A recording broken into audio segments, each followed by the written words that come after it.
Hello বন্ধুরা, আমি অমিত আছি তোমাদের সঙ্গে। আর তোমরা শুনছো ভৌতিক কথা, কিছু অনুভূতি এমন যা তোমাদেরও হতে পারে। সঙ্গে রয়েছে নেহা। বন্ধুরা, আজকে তোমরা শুনতে চলেছো একটি ঘটনা, এবং আজকের ঘটনাটা আমি একটু অন্যরকমভাবে বলার চেষ্টা করেছি। আশা করছি ঘটনাটা তোমাদের বেশ লাগবে। তোমরা একটু মনোযোগ সহকারে শোনো। আর যদি আজকে বলা নিয়ে একটু এদিক ওদিক হয় তাহলে অবশ্যই তোমরা কমেন্ট করে জানাবে যে তোমাদের খারাপ লাগছে। আর যদি ভালো লাগে তাহলে তো বলবেই যে ভালো লাগছে। তাহলে আমি নেক্সট এরকমভাবে বলার চেষ্টা করব, নাকি আগের মতনই বলবো, সেটা তোমরা অবশ্যই কমেন্ট করে জানিয়ে দাও। আজকের এই ঘটনাটা খুবই ডেঞ্জারাস একটা ঘটনা, তোমাদের খুব ভয় লাগতে চলেছে। তোমরা সিট বেল্ট বেঁধে নাও আর সাবস্ক্রাইব করে নিয়ে পাসপোর্টটা করে নাও। চলো আর কথা না বাড়িয়ে কানে হেডফোনটা টুক করে গুঁজে নাও। এবার আমরা পাড়ি দেব ভূতের রাজ্যে। নমস্কার অমিতদা, আমি সুমন। অমিতদা, আজকে আমি তোমাকে আমার সাথে ঘটে যাওয়া এমন একটা ঘটনা শেয়ার করতে চলেছি, যে ঘটনাটা ঘটার আগে আমিও ভাবতাম যে এমন ঘটনা আমার সাথে ঘটবে, এমন ঘটনা কি আমার সাথেও ঘটতে পারে, এমন ঘটনা কি সত্যিই এই পৃথিবীতে হয়। বাট সত্যি বলছি, এই ঘটনাটা ঘটার পর আমি বুঝতে পেরেছি এই পৃথিবীতে এমন অনেক কিছু আছে যেগুলো আমরা কল্পনাও করতে পারবো না। আর যেগুলো আমরা কল্পনা করতে পারি সেগুলো তো একদম নিছক ছোট একটা বিষয়। আজকে আমি তোমার সাথে আমার সাথে ঘটে যাওয়া আমার এক ভাগ্নির বিয়েবাড়িতে গিয়ে এমন কিছু ঘটনা ঘটেছিল, সেটাই তোমরা আজকে শুনবে। ঘটনাটা বহু বছর আগেকার। অমিতদা, ঘটনাটা শুরু করার আগে আমি কিছু কথা বলে নিতে চাই, যেগুলো বোধহয় না বললেও চলে। বাট আমি মনে করি যারা এত সুন্দরভাবে কাজ করে, যারা এতটা খাটনি করে, এতটা তাদের যে ইউএসপি সেটা বজিয়ে রেখে কাজ করে বা সেটা বজায় রেখে কাজ করে, তাদের সম্বন্ধে দুটো কথা বললে আমি ছোট হয়ে যাব না। প্রথমেই বলি, আমি ভৌতিক কথা শুনছি বছর 2-এরও বেশি থেকে। যখন তোমার বোধহয় ওই 10 কি 15,000 সাবস্ক্রাইবার ছিল, আমি তখন থেকে তোমার এই ভৌতিক কথা পরিবারের সাথে যুক্ত আছি। জানো অমিতদা, আমার তোমার একটা বিষয় খুব ভালো লাগে, সেটা হচ্ছে তুমি যেমন কমিট করেছিলে সবাইকে এখানে সবসময় সত্যি ঘটনা শোনানো হবে। বাট আমি এটুকু বলছি যে তুমি সেই তোমার কমিটমেন্ট রেখেছো। এত বছর পরেও তুমি সেটাকে বজায় রাখার চেষ্টা করেছো। তুমি এখনও সেরকম অতিরঞ্জিত ঘটনা সেন্ড করো না। বাট একটা দুটো যেটা এদিক ওদিক মনে হয়, তাও আমি বলবো যে সেগুলোও তো পৃথিবীতে ঘটতেই পারে। বাট তা বাদে তোমার ওভারঅল আমি যা মনে করি খুব দারুণ। আমি এখন বলতে পারি যে আমাদের এই বাংলা কমিউনিটিতে এমন অনেক চ্যানেল আছে যেগুলো অতিরঞ্জিত ঘটনা শেয়ার করে, এবং এখনকার দিনে one of the best channel যদি কোনো সময় সত্যি ঘটনার কথা উঠে আসে। তুমি এখনও তোমার সেই ইউএসপিটা বজিয়ে রেখেছ, সত্যি তোমাকে হেডস অফ। যাই হোক, হয়তো অনেক বেশি কথা বলে ফেললাম, বাট আমার এটা বলতে ইচ্ছে হলো তাই তোমাকে বললাম। তুমি কিন্তু ভুল করে এটা কাট করে দিও না। এই আমি যেগুলো লিখেছি তুমি অবশ্যই বলো। যাই হোক, এবার ঘটনায় আসছি। ঘটনাটা যদি আমি অ্যাপ্রক্স বলি, মোটামুটি বছর 10 আগেকার। আমার বাড়ি হচ্ছে গঙ্গারামপুর নামক একটা জায়গায়, এবং যার বিয়েতে গিয়ে ঘটনাটা ঘটেছিল সে হচ্ছে আমার ভাগ্নি। তো ঘটনাটা ঠিক এভাবেই শুরু হয়। ভাগ্নি বলতে আমার কেমন ভাগ্নি সেটা একটু এক্সপ্লেন করে দিই। আমার দিদি, মানে আমার জ্যাঠাতো দিদি, যার যেখানে বিয়ে হয়েছিল সেখানকারই আমার দিদির ননদের মেয়ে। বুঝতে পারছো? যেহেতু আমার দিদির ননদের মেয়ে, তাই জন্য আমার ভাগ্নি। তো যেহেতু সম্পর্ক খুব ভালো, তাই আমাদেরকেও নিমন্ত্রণ করেছিল সেই বিয়েতে। যথারীতি দিন এলো, আমরা সময় মতন বিয়েবাড়িতে চলে গেলাম। বিয়েবাড়িতে গিয়ে বিয়ের দিনটা বেশ মজা করলাম। সেখানে আরও যারা পরিচিত ছিল, যেহেতু আমাদের যাতায়াত ছিল। তো হ্যাঁ, বলে দিই, বিয়েটা যেখানে, মানে আমার দিদির বাড়ি যেখানে বিয়ে হয়েছিল সেটা হচ্ছে নালাগোলা। সেইখানে গিয়ে আমরা বললামই তো, যেটা মজা টাচাও করলাম। বিয়ে বুঝতেই পারছো, এখানে যাওয়া ওখানে যাওয়া, একটা সবার সাথে বসে আড্ডা দেওয়া, একটা মানে খুব ভালো একটা বিষয়। যাই হোক, সব কিছু রীতিমতো কমপ্লিট হয়ে গেল, এবং সেই দিনটা এলো যেই দিনটা আমাদের কন্যাযাত্রী যেতে হবে। মানে বিয়ে শেষ, বাসি বিয়ে শেষ, মেয়ে বিদায় হয়ে গেছে, এবার আমাদের বউ ভাতের পালা, মানে আমরা এখান থেকে যাব। এইবার তোমাদেরকে বলি যে বিয়েটা কোথায় হয়েছিল।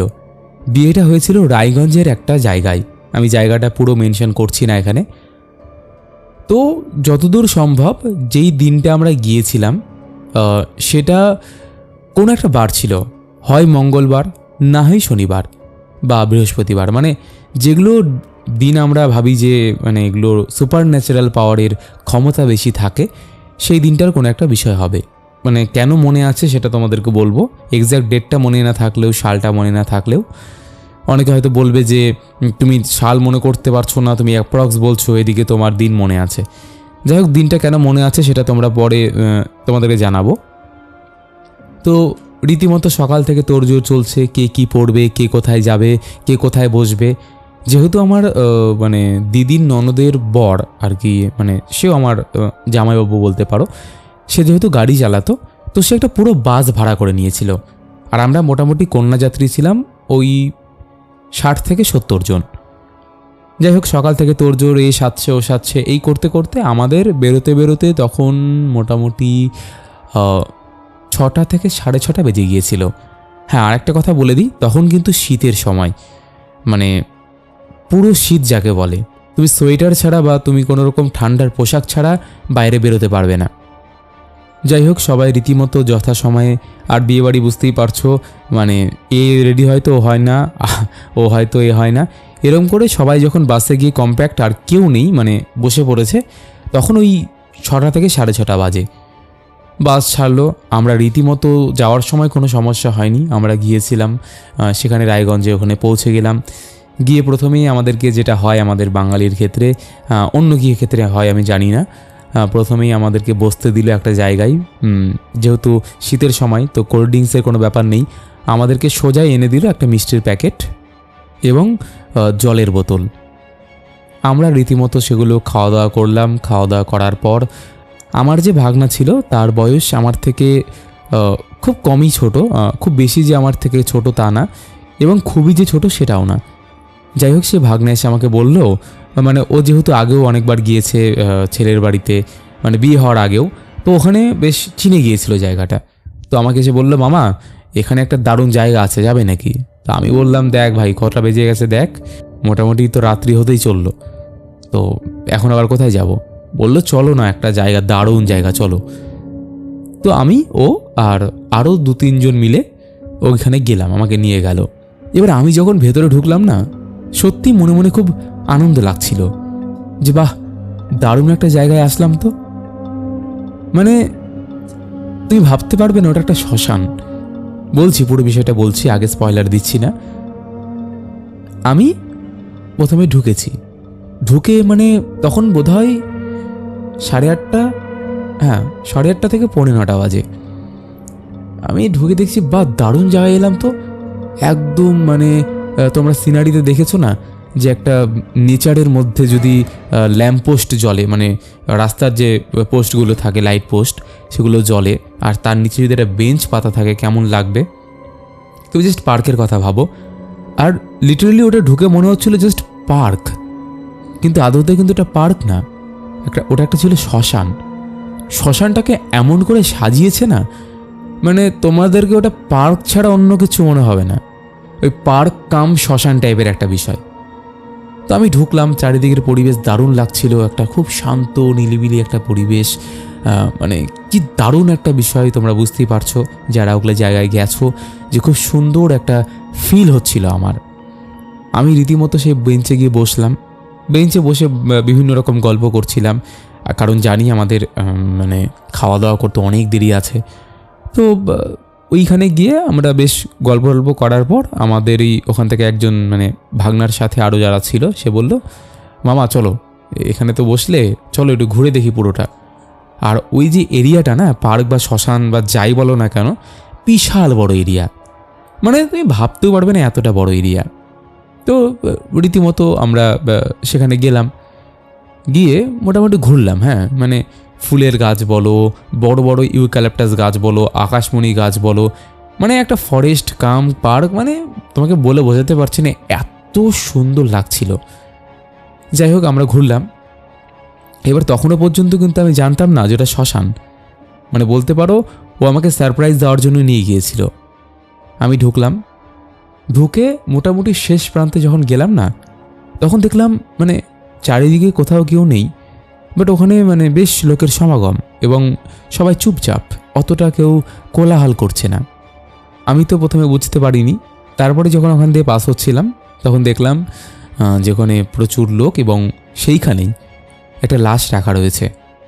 মানে এটা কিন্তু দূর থেকে দেখলাম।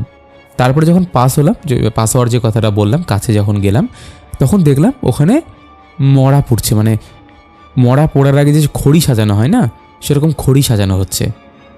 তো আমি আর পাশে মানে তার আরও পাশে কয়েকটা চুল্লি আছে যেগুলো মানে ফাঁকা একটু কোণার দিকে। তো আমি ভাগনাকে বললাম, কি এটা কি শ্মশান নাকি? বলছে, হ্যাঁ মামা, ওই জন্যই তো আনলাম, দেখো তো চিনতে পারো নাকি এটা শ্মশান নাকি কোনো পার্ক? আমি বলছি, কি বলিস, সত্যিই তো তাই, এটা তো কোনো পার্কই মনে হচ্ছে রে। যাই হোক, আমরা ঢুকলাম, তারপরে ওখানে দেখলাম যে টিয়ে হচ্ছে, পোড়ানো হচ্ছে, মানে খড়ি টড়ি সাজিয়ে লাশকে তোলা হচ্ছে। বাট আমার সেই সময়টা একটু বিয়ার্ড লাগলো এই জায়গাটায়। তো আমি ভাবলাম যে না, আর এখানে থাকা যাবে না, আমি বেরিয়ে যাই। তো ওকে নিয়ে আবার ওই দিক দিয়ে, মানে বিষয়টা হচ্ছে রাউন্ড, আমরা যদি ডান দিক দিয়ে বেরোই তাহলে ঘুরে আবার ওইখানে এসে পৌঁছে দেওয়া যাবে, মানে ঘুরে আবার বাঁ দিক দিয়ে এসে ওইখানেই আমরা আসতে পারবো। তো যাই হোক, ওখানে ঘুরলাম, কিন্তু সত্যি বলছি অমিতদা, সেই লাশটা ওখানে দেখার পর থেকে না আমার মনের মধ্যে কেমন একটা যেন বাজে লাগছিল, মানে একটা চঞ্চল ভাব চলে আসলো, খুব মানে কি বলবো তোমাকে, আমি ভাষায় প্রকাশ করতে পারছি না। যাই হোক, সেখান থেকে আমরা বাড়ি চলে আসলাম, মানে বিয়ে বাড়িতে আসার সময় এই বিষয় নিয়ে আলোচনাও করছিলাম যে এত রাতে আমাদের এই শ্মশানে আসাটা ঠিক হয়নি, তার মধ্যে আমরা মিষ্টি খেয়েছি, ভাজা খেয়েছি। যাই হোক ভেবে আসলাম, রীতিমতো সমস্ত যেগুলো ছিল রিচুয়াল হেনা তেনা কমপ্লিট হলো। কন্যাযাত্রীকে খেতে বসার জন্য তাড়া দিচ্ছিল সেই ছেলের বাড়ির লোকজন, আমরা গিয়ে বসলাম, খেলাম। এবার খেলাম তো খেলাম, কিন্তু সেদিন কি জানি মনে হলো আমি একটু মাংসটা বেশি খেয়েছিলাম, মানে যতই খাচ্ছি মনে হচ্ছে যে আরেকটু খাই। যাই হোক, এই নিয়ে আর বলছি না কিছু। আর আমার একটা অভ্যেস আছে, যখনই আমার খাওয়া দাওয়া হয়ে যায় আমার এবার একটু শান্তি লাগবে, যেখানে লোকজন কম থাকবে এবং আমি একটু রেস্ট নিতে পারবো। তো আমি আমার ভাগনাকে বললাম যে ভাই দেখ ভাগনা, আমি আর এখানে পারবো না, এত আমি নিতে পারছি না। তো সবাইকে বলে আমি গাড়িতে গিয়ে বসবো, যদি ঘুম পাই ঘুমিয়ে যাব, আর না হলে গাড়িতে গিয়ে অ্যাটলিস্ট রেস্টটা নেব। তো ভাগনা বললো ঠিক আছে, ও আমাকে ছাড়বে না, কারণ আমি একা পড়ে যাব। তো আমি আরও রীতিমতো যেগুলো ছিল ওগুলো কমপ্লিট করে নিয়ে ওখানে গেলাম, গিয়ে গাড়ি থেকে বসে পড়লাম। এখনও পর্যন্ত কিন্তু সব কিছু ঠিকঠাক ছিল। গাড়িতে বসলাম, সবাই একে একে আসলো, খাওয়া দাওয়া করে কেউ আসলো, কেউ অনেকটা দেরি করে আসলো। এইবার ওখান থেকে যখন গাড়িটা ছাড়লো, মানে আমাদের বাড়িতে আসার জন্য, তখন রাত্রি এই 1:10 থেকে 1:30টার মধ্যেই হবে। গাড়ি ছাড়লো, সবাই রীতিমতো মানে হই হুল্লোড় করতে করতে আসছে, বেশ মজা হলো বিয়ে বাড়িতে হেনা তেনা। কিছুটা দূর আসার পর আমরা সামনের সিটে বসেছিলাম, আমি আমার ভাগনা। সামনের সিট বলতে কোনটা বলো তো, কেবিন হয় না, ড্রাইভারের পাশে যে ইয়েটা থাকে, যেখানে স্টিয়ারিংটা থাকে, যেটা ঘোরায়, তার পাশে যে সিটগুলো থাকে সেখানে আমরা বসেছিলাম। মানে অমিতদা, তোমাকে লিটারালি বলছি, এত কুয়াশা, হয়তো 10 মিটার দূরত্ব তোমার দেখা যাচ্ছে না। 10 মিটার দূরে যদি কেউ দাঁড়িয়ে থাকে তাহলে তুমি দেখতে পাবে না যে কি, বাট যারা সামনে থেকে লাইট মেরে আসছে সেই লাইটের আলোতে বোঝা যাচ্ছে যে কিছু একটা আসছে, বাট তা বাদে নাথিং, এতই কুয়াশা। আর যারা রায়গঞ্জে গেছো তারা হয়তো জানবে যে কিছু একটা জায়গা আছে যেখানে পুরো ডান দিকে খাই টাইপের। এখন কি হয়েছে আমি জানি না, যেহেতু 10 বছর আগের কথা বলছি, তখন ওই দিকে না পুরো খাই টাইপের ছিল। তো গাড়ি আসছে নিজের মনে, সবাই হুল্লোড় করছে। হঠাৎ করে দেখি গাড়িওয়ালা বলছে যে তোমরা সবাই একটু চিৎকার চেঁচামেচি বন্ধ করো, সামনে প্রচণ্ড কুয়াশা। ড্রাইভার কাকু যে ছিলেন উনি খুব আস্তে আস্তে গাড়ি চালাচ্ছিলেন, খুব সাবধানতাবশত। তার মধ্যে রাস্তার এতটা খারাপ, মানে তোমাকে বলে বোঝাতে পারবো না। খুব আস্তে আস্তে উনি গাড়ি চালাচ্ছেন। চালাতে চালাতে একটা সময় কি হয়েছে, মানে আরেকটু হলে গাড়িটা খায়ে পড়ে যেত, মানে এত কুয়াশা। মানে ওখানে যেটা টার্নিং আছে, ইউ টার্নিং, বোঝো তো, ইউ টার্নিংটার মতন একটা আছে। যাই হোক, উনি কোনো রকমে গাড়িটাকে কন্ট্রোল করে গাড়িটাকে থামালেন, গাড়ির ভেতরে যারা ছিল তারা আদতে বুঝতে পারেনি যে ব্যাপারটা কি হলো। যেহেতু আমরা সামনে ছিলাম তাই চিৎকার করা ছাড়া আর কোনো উপায় ছিল না, মানে ভেতর থেকে অটোমেটিক চিৎকার বেরিয়ে আসলো। যাই হোক, এতদূর পর্যন্ত তোমরা ভাবছো যে কি আছে। এইবার যে ঘটনাটা ঘটবে বা ঘটতে চলেছে সেটা তোমরা কল্পনাও করতে পারবে না। ড্রাইভার কাকু গাড়ি চালাচ্ছেন, আমরা খায়ের রাস্তা থেকে একটা ঘন জঙ্গলের রাস্তায় ঢুকে পড়েছি। চারিদিকে শুধুমাত্র সারি সারি গাছ আর জমি। গাড়ি চলছে নিজের মনে। হঠাৎ হঠাৎ সজোরে ব্রেক। গাড়ির মধ্যে একদম হুল্লোড়। সবাই যে যার মতন চিৎকার করে উঠল যে কি হলো কি হলো। এইবার তোমাদেরকে বলি বিষয়টা কি। ড্রাইভার কাকু বলছেন এবং আমরাও দেখেছি, সামনে দিয়ে একটা মহিলা সাদা শাড়ি পরে কোলে একটা বাচ্চা নিয়ে আর হাতে একটা কুকুর নিয়ে রাস্তার এপাশ থেকে ওপাশ পার হয়ে যাচ্ছে। তুমি বিশ্বাস করবে না অমিতদা, আমি একটা বিন্দু মিথ্যা বলছি না। আমি লিটারালি চোখের সামনে দেখলাম একটা মহিলা এই মাথা থেকে ও মাথা পার হয়ে গেল। ড্রাইভার কাকু জল খেলেন, তারপরে আবার গাড়িটাকে স্টার্ট দিলেন। গাড়ি আবারও আসছে নিজের মনে। আস্তে আস্তে এবার আমি দেখতে পাচ্ছি, তুমি বিশ্বাস করবে না, আমার পাশে আরও 2-3 জন আছে। তাদের মধ্যে আমি, ড্রাইভার কাকু এবং আরও একজন দেখতে পাচ্ছি, বাদবাকি আর কেউ দেখতে পাইনি। আমরা দেখতে পাচ্ছি সেই মহিলাটা ঠিক গাড়ির সামনে এবং তার চোখের কোণা দিয়ে লাল রক্ত ঝরছে। তার হাতে একটা বাচ্চা, কুকুরটার চোখগুলো ঘন লাল এবং সেই বাচ্চাটা সমানে কেঁদে চলেছে। বাট এখানে সবচেয়ে অবাক করার বিষয়, আমি, ড্রাইভার কাকু এবং সেই ছেলেটা বাদে না কেউ দেখতে পাচ্ছে না কেউ শুনতে পাচ্ছে। সবাই বলছে গাড়িটা কেন বন্ধ করে রেখেছেন, বাট আমি, ড্রাইভার কাকু এবং সেই ছেলেটা চুপটি করে গুটিসুটি মেরে জাস্ট বসে আছি। মুখ দিয়ে সিঙ্গেল একটা ওয়ার্ডও বেরোচ্ছে না। অমিত, আমি বারবার বলছি, আমার একটা সিঙ্গেল ওয়ার্ডও মিথ্যে কথা বলছি না আমি তোমাকে। আমি যে আমার জীবনে এমনও একটা ঘটনার সম্মুখীন হব আমি কোনো দিন সেটা ভাবতে পারিনি। আমি বুঝতে পারছিলাম আমার শরীর বেয়ে একটা বিদ্যুৎ খেলে গেল। ড্রাইভার কাকু তো প্রায় একদম অজ্ঞান হওয়ার অবস্থা। উনি সবাইকে বললেন চুপটি করে বসে থাকো আর সবাই চিৎকার চেঁচামেচি বন্ধ করো। সেই মহিলাটা রাস্তার মাঝখানে এসে বসে পড়ল। কি যে বিভীষিকাময় একটা রাত্রি অমিতদা, আমি তোমাকে বলে বোঝাতে পারবো না। হঠাৎ করে আমরা দেখতে পেলাম সামনের দিক থেকে একটা গাড়ি আসছে। আমরা কি করব কিছু বুঝে উঠতে পারছি না। এই বোধহয় আমরা শেষ। বাট যেহেতু আমাদের গাড়ির হেডলাইট ছিল তাই সামনে থেকে তারাও বুঝতে পেরেছিল যে কিছু একটা সমস্যা আছে। তারাও গাড়িটা স্লো করে ঠিক মহিলাটাকে ভেদ করে আমাদের সামনে এসে দাঁড়ালো। সত্যি তারপরে সেই মহিলাটাকে আমরা আর কেউ দেখতে পাইনি। রীতিমতো আমরা বাস থেকে নামলাম। সামনের গাড়ি থেকেও ড্রাইভার কাকু নামলো। দুজনের মধ্যে কী সব গল্প করলো আমি জানি না, বাট সেই দিনের পর থেকে আমি এখনও সেই ঘটনার কথা বলতে পারিনি। ঘটনাটা যদি এখানেই শেষ হয়ে যেত হয়তো অনেক ভালো হতো। রীতিমতো সব কিছু কমপ্লিট হওয়ার পর আমাদের গাড়ি আবার ছাড়ল। আমরা রীতিমতো আবার বাড়ির দিকে ফিরছিলাম। সেই ঘটনাটা আমাকে এতটাই হাবি করে নিয়েছিল যে আমি যতটা রাস্তা এসেছি শুধু মনে হচ্ছিল সেই মহিলাটা আমাদের থেকে কিছুটা দূরে বারবার রাস্তা পার হচ্ছে। ও, তোমাদেরকে তো বলতে ভুলেই গেলাম যে সেই মহিলাটার মুখের চাহনি এবং তার রূপটা কেমন ছিল, তার শাড়ি কেমন ছিল, সে কেমনভাবে হাঁটছিল।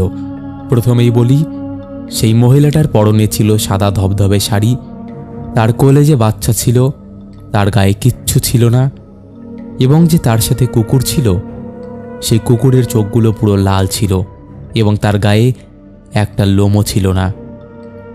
মহিলাটার চুলগুলো উস্কো খুস্কো, চোখগুলো দিয়ে যেন লোককে খেয়ে নেবে, তার চোখের কোণা দিয়ে রক্ত পড়ছে এবং মুখ চোখের বিকৃতি কেমন যেন। তোমাকে আমি বলে বোঝাতে পারবো না। এইরকম একটা ভেসে, এইরকম একটা মহিলা আমাদের সামনে এসে এরকম একটা ঘটনা ঘটিয়ে দিল। এবং আমি যতটা রাস্তা বাড়িতে এসেছি ততটা রাস্তা আমি সেই মহিলাটাকে বারবার দেখেছি, বাট আমি শুনেছি আমি বাদে এরপর আর সেই মহিলাটাকে কেউ দেখতে পায়নি।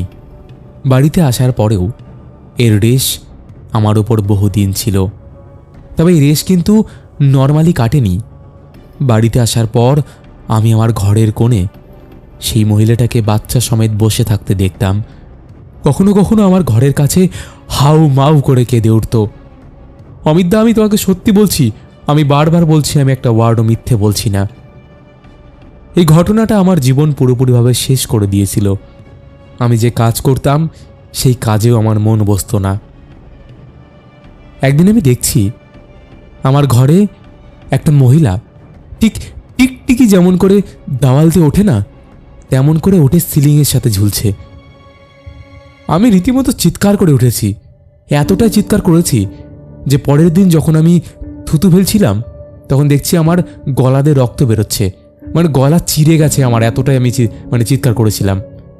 এরকম ঘটনা আমার সাথে প্রায় ঘটতো। একদিন আমি দেখছি আমার ঘরে একটা বাচ্চা খুব হাসাহাসি করছে, বাট আমাদের বাড়িতে কিন্তু ছোট সেরকম কোনো বাচ্চা নেই, মানে একদম হাউমাউ করে কাঁদছে, হাসছে, কাঁদছে, কি করছে তোমাকে আমি বলে বোঝাতে পারবো না, মানে এইরকম একটা হচ্ছে। আর একটা বিষয়, সেদিন আমার বাড়িতে কেউ ছিল না। আমি সেই রাতটা লেপের নিচে ঢুকে পুরো রাতটা লেপের নিচেই ছিলাম, না ঘুম ধরেছে না আমি ঘুমোতে পেরেছি। কখনো কখনো মনে হচ্ছে আমার গায়ের ঢাকাটা কেউ আস্তে আস্তে টেনে নিচ্ছে, আবার কখনো মনে হচ্ছে আমার বিছানার উপর মাথার কাছে ছোট একটা বাচ্চা এসে দাঁড়িয়ে আছে, কখনো একটা বাচ্চার হাউ মাউ করে কাঁদা। অমিতদা, তুমিই বলো, এরকম ঘটনা একটা মানুষের সাথে যদি ঘটে, একটা মানুষ এটা কি সহ্য করতে পারবে? মানুষ কি কখনো পারে এমন একটা ঘটনা সহ্য করতে? না, পারে না। এরপরে আমি বাড়িতে সমস্ত ঘটনা বলি, যদিও আগেও বলেছিলাম, বাট কেউ কানে দেয়নি। কিন্তু আমার চেহারা দিন দিন খারাপ হয়ে যাওয়াতে সবাই আমার কথা বিশ্বাস করতে বাধ্য হয়। আমাকে একজন ওঝার কাছে নিয়ে যাওয়া হয়। সেই ওঝা অনেক আসন করে মন্ত্র পড়ার পর আমাকে বলেন, তুই যে সেদিন শ্মশানে গিয়েছিলিস সেই থেকেই সে তোর পিছু নিয়েছে, আর তোদের বাসের সামনে যে আসছিল সেটা শুধুমাত্র তোরই জন্য। সে বাসে উঠতে পারছিল না, তার কারণ বাসে অনেক ঠাকুর ছিল, ঠাকুরের মন্দির এবং ফুল টুল পড়েছিল। সে বারবার চেষ্টা করছিল তোকে একদম মেরে ফেলার, বাট সে পারেনি। আর সেদিন যা হয়েছিল সমস্তটাই তোর জন্য হয়েছিল। আর এই ঘটনা তোর সাথে আরও কদিন হলে তুই সত্যিই বাঁচতিস না। ভালো সময়ে আমার কাছে এসেছিস, আর না হলে আমি তোকে বাঁচাতে পারতাম না। সেদিন যে মরা পড়াতে এসেছিল আদতে সে একটা মহিলা ছিল, এবং সে বাচ্চা হতে গিয়ে মারা যায়। তার জন্যই সে তোর উপর কোনো একটা কারণে হাবি হয়েছিল, তোর উপর তার দৃষ্টি পড়েছিল। তোর সঙ্গে আরও কয়েকজন ছিল ঠিকই, বাট তোর উপরেই কেন জানি না ওর হাবিটা হয়েছিল। হয়তো তোর উপর কোনো মায়া বা কিছু একটা হয়েছিল। যাই হোক, তোকে আমি একটা তাবিজ দিচ্ছি, এই তাবিজটা সব সময় পাশে রাখবি। ভুল করেও এই তাবিজটা খুলবি না, আর যদি কখনো খুলে ফেলিস তাহলে কিন্তু তোর কপালে অশেষ দুঃখ আছে। তো সত্যি উনি তারপরে আমাকে তাবিজ দিলেন এবং জল পড়া দিলেন, তার সঙ্গে সর্ষে পড়া, বড়শি, সূচ এসব দিয়ে ঘরের বাড়ির কোনো এক কোনায় পুঁতে রাখতে বললেন, এবং সেই জল পড়াটা কিছু খেতে এবং কিছুটা বাড়ির আমি যে ঘরে থাকি সেই ঘরে ছিটিয়ে দিতে বললেন, এবং সর্ষেটা পুরো বাড়িতে ছিটিয়ে দিতে বললেন, যাতে সেই মহিলা বা সেই আত্মাটা আর আমার বাড়িতে না আসতে পারে, ভেতরে না ঢুকতে পারে। তো উনি যা যা বললেন রীতিমতো সেটাই করলাম। বাট এখানেই শেষ না, এরপরেও সেই মহিলা বহুবার আমাকে অত্যাচার করেছে। বাট যেহেতু ওই শস্যে পড়া ছিটিয়েছিলাম, পুরো বাড়িটাকে বন্ধন করা হয়েছিল, তাই সেই মহিলা আর বাড়িতে ঢুকতে পারেনি এবং আমার ওপরেও কিছু করতে পারেনি সেই তাবিজটার জন্য। কিন্তু এর মধ্যে সেই মহিলাটা প্রত্যেক দিন বলতে পারো আমাকে ডিস্টার্ব করতো। বাড়ির যেহেতু আমাদের টিনের বাড়ি ছিল, তখন টিনের ওপর লাফালাফি করতো। বাইরে জানলা দিয়ে তাকালে সেই মহিলাটাকে দেখতে পেতাম, সে হাতছানি দিয়ে ডাকতো। কখনো জানালার পাশে বাচ্চার কান্নার শব্দ শুনতে পেতাম। এরকম বিভিন্ন ধরনের ঘটনা আমার সাথে তারপরেও ঘটেছে, বাট আস্তে আস্তে সেগুলো বন্ধ হয়ে গিয়েছিল। তো এই একটা এক্সপিরিয়েন্স আমার ছিল, যেটা আমি তোমাকে শেয়ার করলাম। এর মধ্যে এক বিন্দুও কোনো মিথ্যে ঘটনা নেই বা মিথ্যে আমি বলিনি তোমাকে। আশা করছি এই ঘটনাটা তোমার খুব ভালো লেগেছে। যদি মনে হয় যে দেওয়ার জন্য উপযোগ্য, তাহলে তুমি অবশ্যই ভৌতিক কথা পরিবারের কাছে এই ঘটনাটা শেয়ার করো। তো অমিতদা, সবশেষে একটাই কথা বলবো, তোমার ভয়েসে ঘটনা শুনতে আমার দারুণ লাগে। তোমার ভয়েসটা সত্যি বলছি অন্যের থেকে একদম অন্যরকম, একদম অন্যরকম ভয়েস আর কি, যেটা খুব কম শোনা যায়। খুব বেশি ভারীও না, খুব বেশি হালকাও না, একদম সুন্দর একটা voice. Thank you so much. তো আর কথা বাড়াবো না, বেশি বেশি বললে বেশি বেশি হয়ে যাবে। আজকে এই ঘটনাটা এখানেই শেষ করছি। আরও ঘটনা আছে, তোমাকে অবশ্যই পাঠাবো। ভালো থেকো। ইতি, তোমার একটা প্রিয় ভাই। বন্ধুরা, এই ছিল আজকের সত্যি একটা ডেঞ্জারাস ঘটনা যাকে বলতে পারো, খুব স্কেয়ারি একটা ঘটনা। সত্যি কথা বলতে এমন ঘটনা আমি খুব কমই শুনেছি, বাট শোনার সুযোগও হয় না। তোমাদের কেমন লেগেছে তোমরা অবশ্যই সেটা কমেন্ট করে জানিয়ে দাও। তোমরাও যদি এরকম ঘটনা শেয়ার করতে চাও তাহলে আমার সাথে কন্ট্যাক্ট করতে পারো।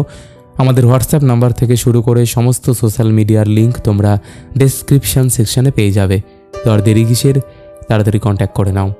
চলো, আর বেশি কথা বাড়াচ্ছি না, তোমরা তাড়াতাড়ি করে দাও।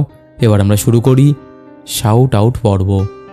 শেষের এপিসোডে ফার্স্ট কমেন্ট করেছে সোমা দাস, লিখেছে, রিয়েলি ঘটনা দুটো এত সুন্দর লেগেছে আর এতটাই ভয় পেয়েছি, কি আর বলবো, বলে বোঝানো যাবে না, পুরোই হাই লেভেলের ছিল। থ্যাংক ইউ সোমাদি। সেকেন্ড কমেন্ট করেছে লালটু ডলুই, থার্ড কমেন্ট করেছে প্রভাত রাজা, দুজনেই লাভ রিয়াক্ট দিয়েছে।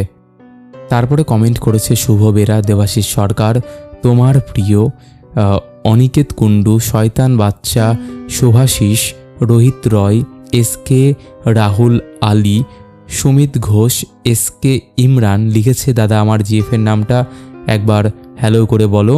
নার্গিস, হ্যালো নার্গিস। তারপরে কমেন্ট করেছে কাকলি সর্দার, লিখেছে, হ্যালো অমিত, চলে এলাম আজ টাইমে, অপেক্ষা করছিলাম একদম। তারপরে কমেন্ট করেছে শুভাশিস ঘরামি, লিখেছে, হ্যালো অমিত, অনেকদিন পর আবার কমেন্ট করলাম, কেমন আছো তুমি এই গরমের মধ্যে? ভালো আছি গো, এখন তো গরম কমে গেছে, তোমার খবর বলো। তারপরে কমেন্ট করেছে মৌসুমী চক্রবর্তী, লিখেছে, বাইরের বৃষ্টি, সাথে তোমার গলায় ঘটনা, আহ। তারপরে কমেন্ট করেছে শুভ বেরা। রনি নস্কর লিখেছে, হাই দাদা, কেমন আছো? প্লিজ দাদা আমার নামটা নিও, আমার নাম রনি। হ্যালো রনি।